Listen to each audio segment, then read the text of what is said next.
Assalamualaikum warahmatullahi wabarakatuh. Cerita kali ini berjudul Kuntilanak di Pohon Mangga yang ditulis oleh Melati. Tanpa banyak basa-basi lagi, mari kita masuk ke ceritanya.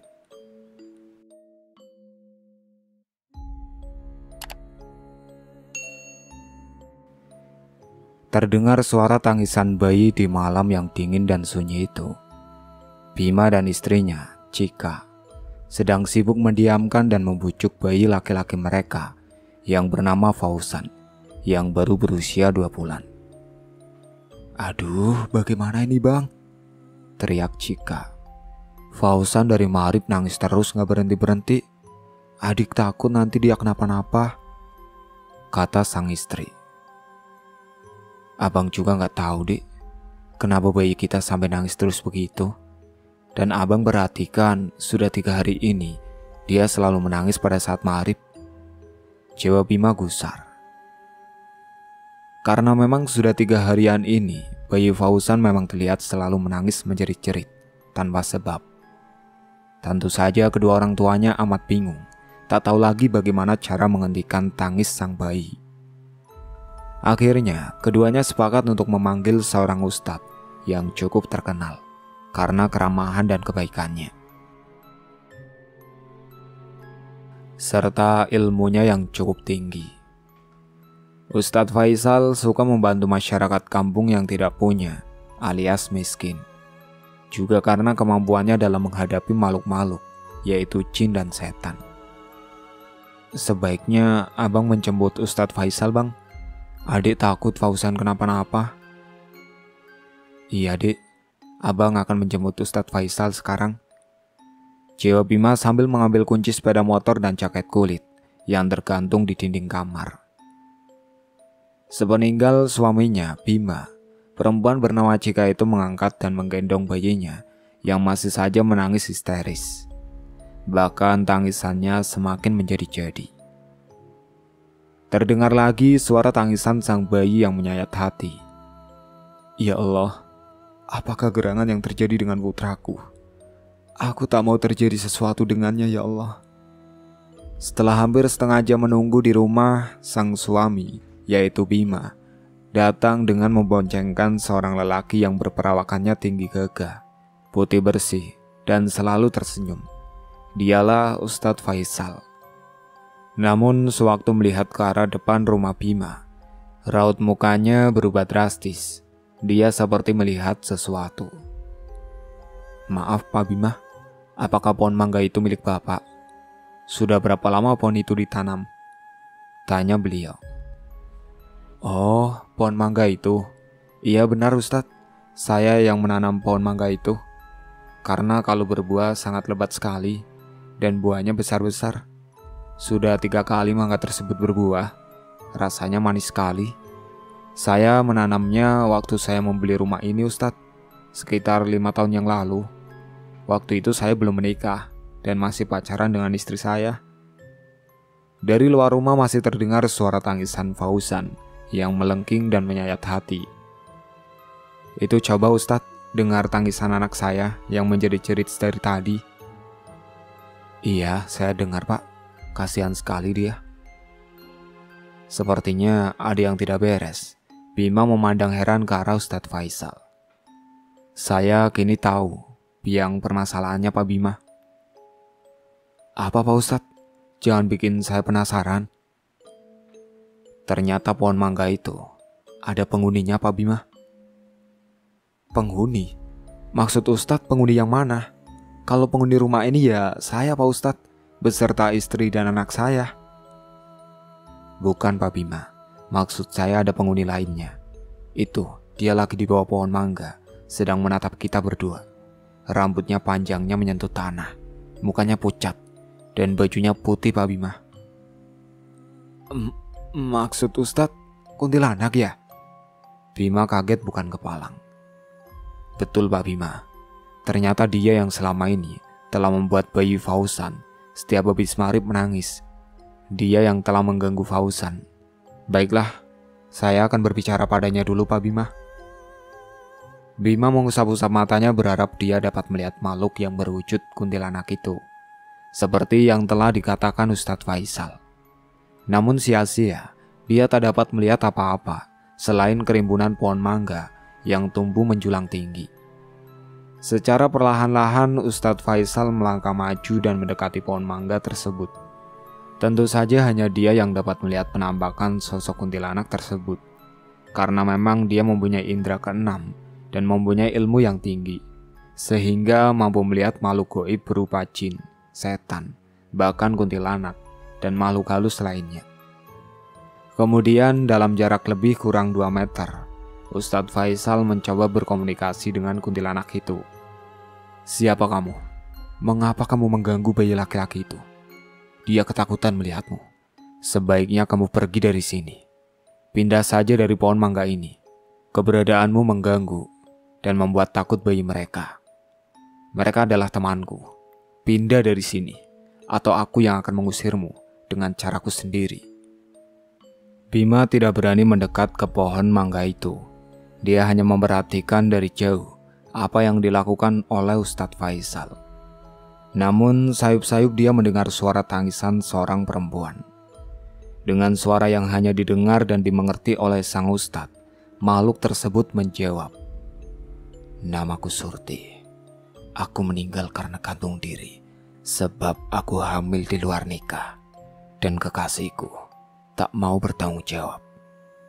Dahulu, di tempat inilah aku bunuh diri, dan rumah ini dahulu adalah hutan rimba yang sangat lebat."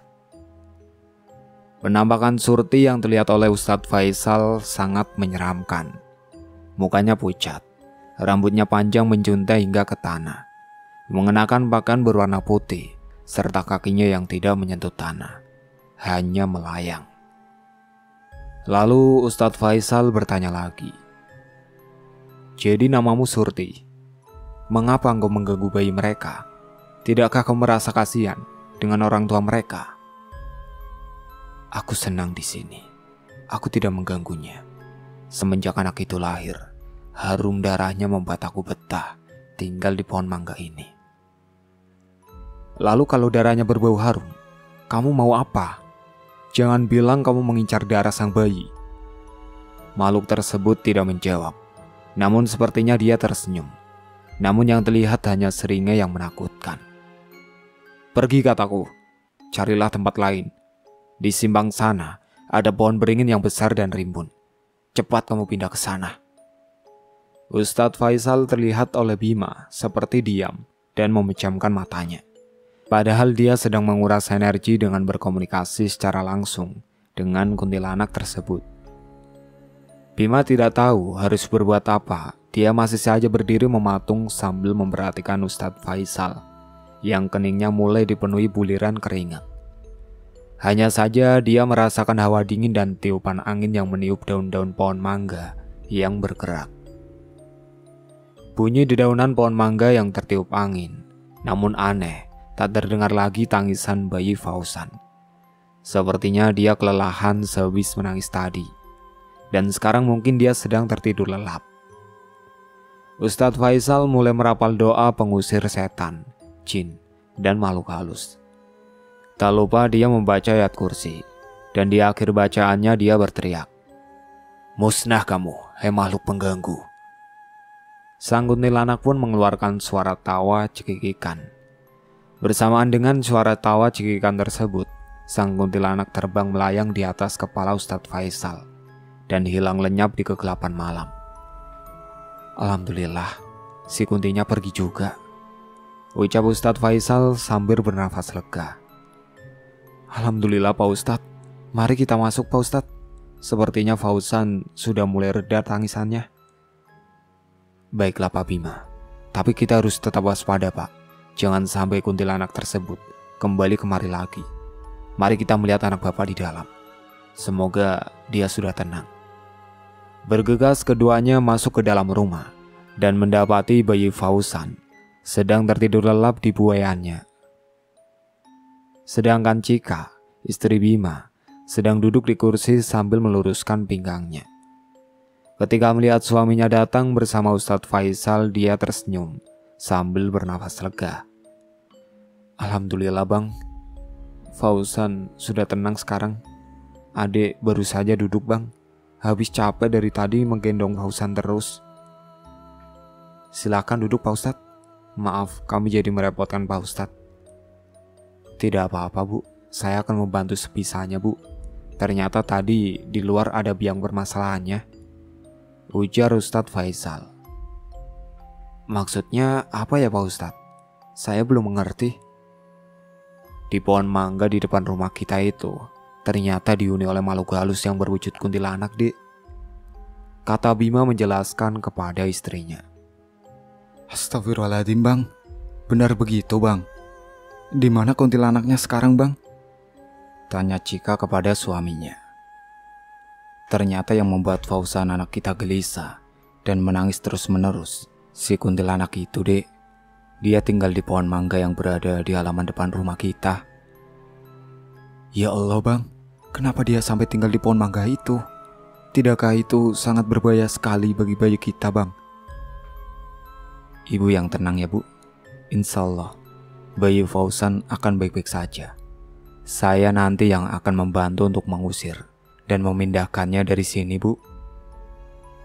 Saya mohon Pak Ustadz, sebelum terjadi apa-apa dengan bayi saya, tolong usir dan pindahkan biang permasalahannya Pak Ustadz.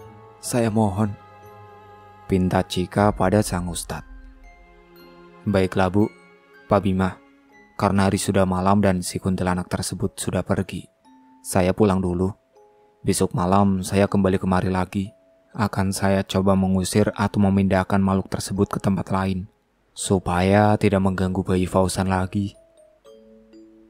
Baiklah Pak Ustadz, kira-kira apa persyaratan yang harus saya siapkan Pak Ustadz?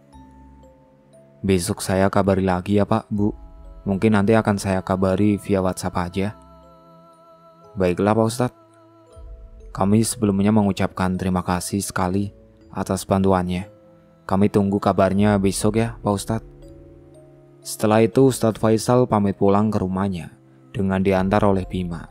Sedangkan Cika menunggu dengan harap-harap cemas. Ia khawatir kalau Fauzan terbangun dan takut seandainya si kuntilanak datang kembali.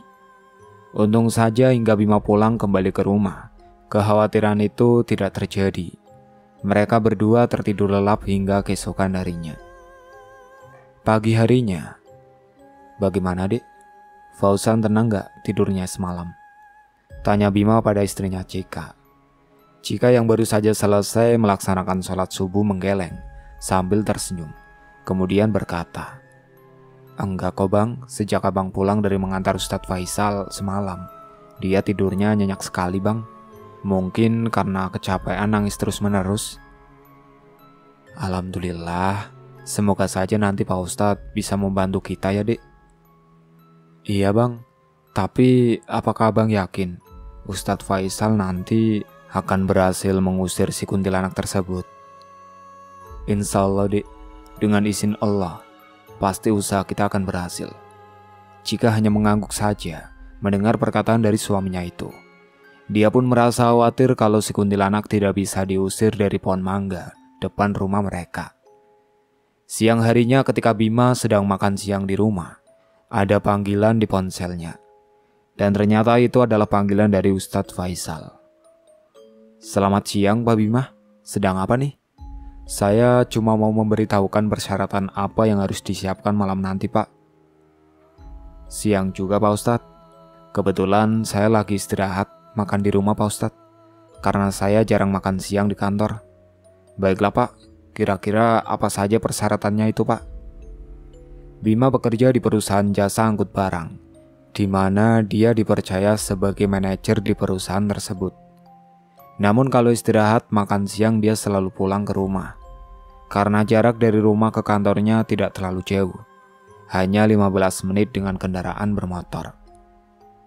Saya minta Bapak siapkan sebotol air mineral, 1 buah sapu lidi, garam dapur kasar, dan juga bibit bambu kuning Pak Bima. Bima yang mendengar apa yang diperintah Ustadz Faisal langsung menjawab iya. Namun ada satu pertanyaan yang muncul di benaknya. Kenapa saya harus menyiapkan bibit bambu kuning Pak Ustadz? Karena kemungkinan pohon mangga milik Pak Bima akan kita tebang dan diganti dengan menanam bambu kuning, Pak Bima. Hah? Jadi pohon mangga tersebut akan ditebang, Pak Ustadz? Betul, Pak Bima. Akan kita ganti dengan menanam bibit bambu kuning di depan rumah Pak Bima. Bukankah nanti akan lebih seram nantinya melihatnya, Pak Ustadz? Tidak, Pak. Nanti kita bentuk sedemikian rupa sehingga tidak ada kesan seram sama sekali. Hanya sebagai syarat saja, Pak Bima. Baiklah, Pak Ustadz. Akan saya siapkan semua persyaratan yang Bapak minta. Semoga berhasil ya, Pak. Malam harinya di kediaman keluarga Bima. Terlihat Bima, Ustadz Faisal, dan Cika sedang asik mengobrol serius di ruangan tengah. Rupanya sedari habis maghrib tadi, sang Ustadz sudah datang sendiri dengan mengendari motornya ke rumah mereka. Beliau langsung diajak oleh kedua suami istri itu duduk di ruang tengah sambil menyiapkan apa rencana dari mereka selanjutnya.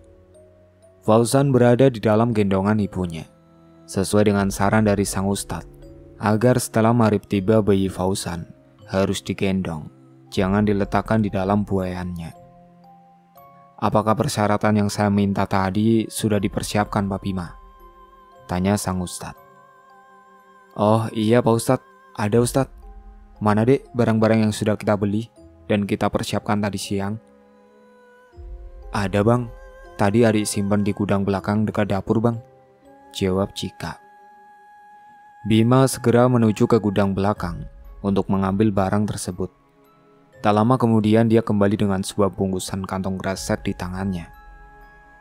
Ini barang-barang yang Ustadz minta siapkan tadi siang. Barang yang ini sangat mudah mencarinya, Ustadz. Tapi ini loh, bibit bambu kuningnya harus dicari dahulu.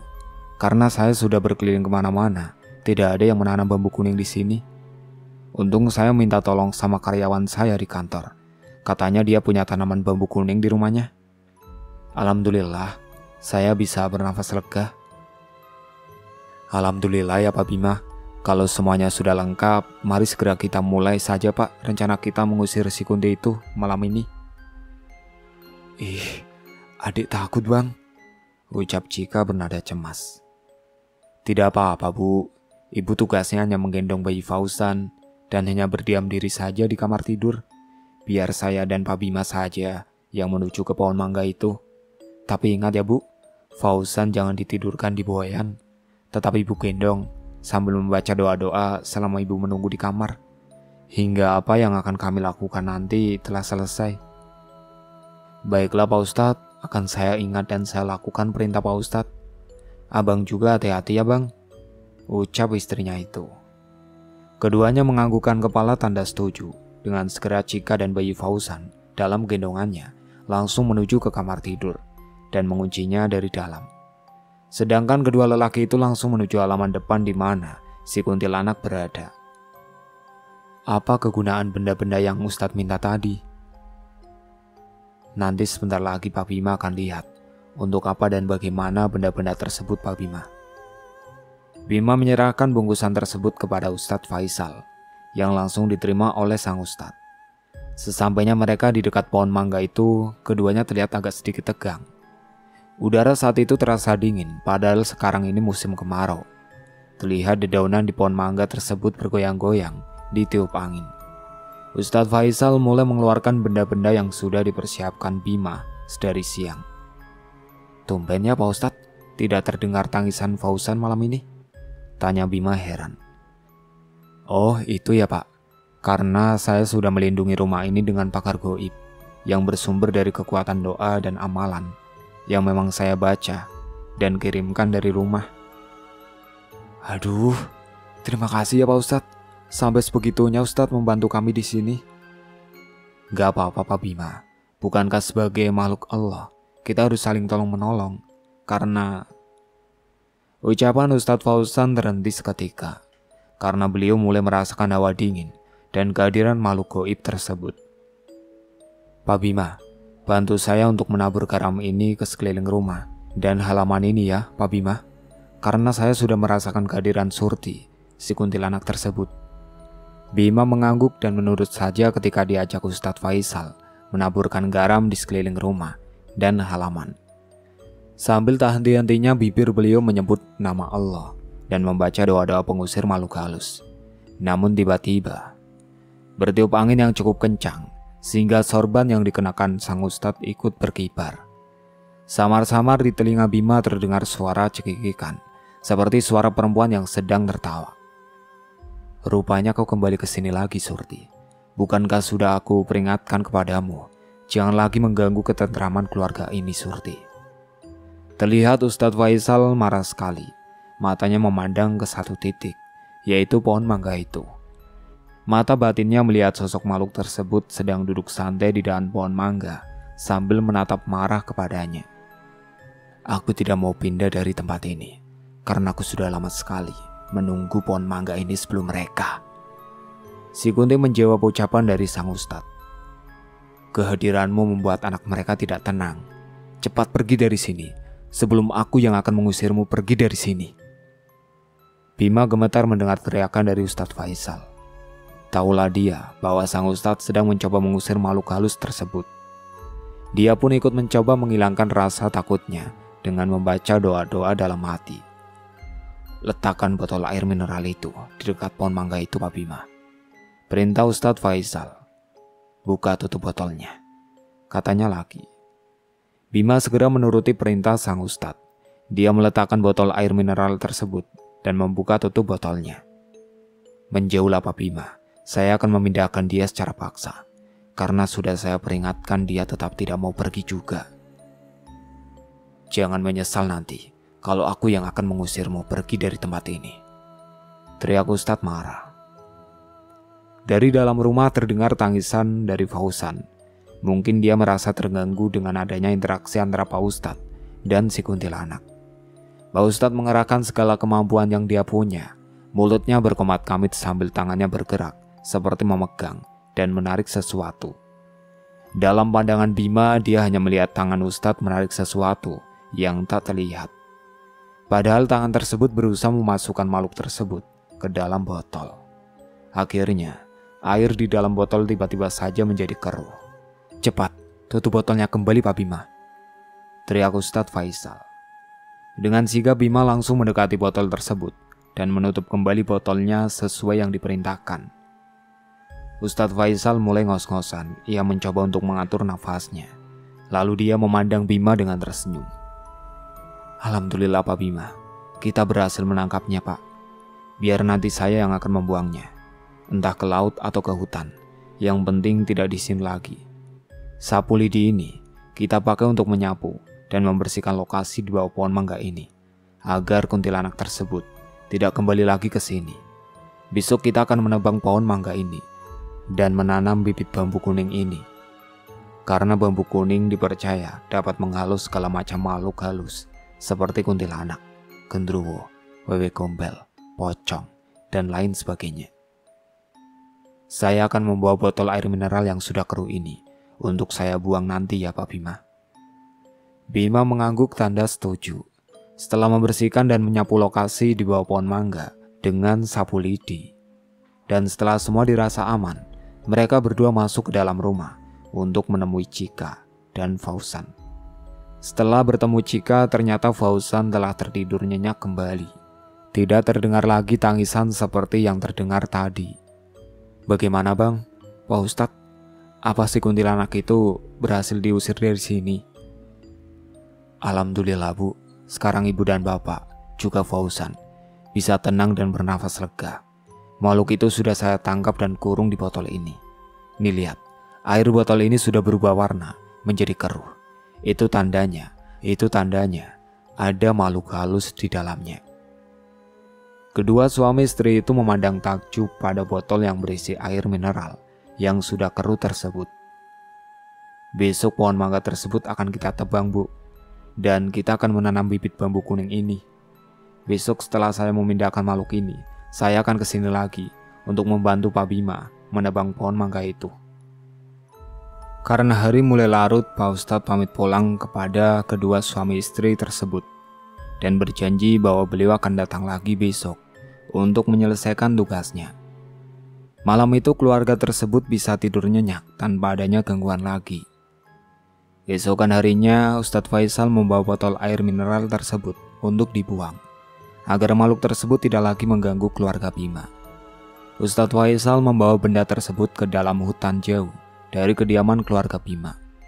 Sebuah hutan lindung yang banyak ditumbuhi pohon-pohon besar dan rimbun, di mana lokasinya sangat cocok untuk makhluk tersebut tinggal. Setelah proses tersebut selesai dia lakukan, sang ustadz pun datang kembali ke rumah Bima. Di sana ternyata sudah ada petugas yang akan menebang pohon mangga tersebut, beserta peralatan untuk menebang. Tak berapa lama pohon mangga yang tadinya tumbuh tinggi di halaman depan rumah sudah tak ada lagi. Tinggal tugas dari Ustadz Faisal untuk menanam bibit bambu kuning tersebut.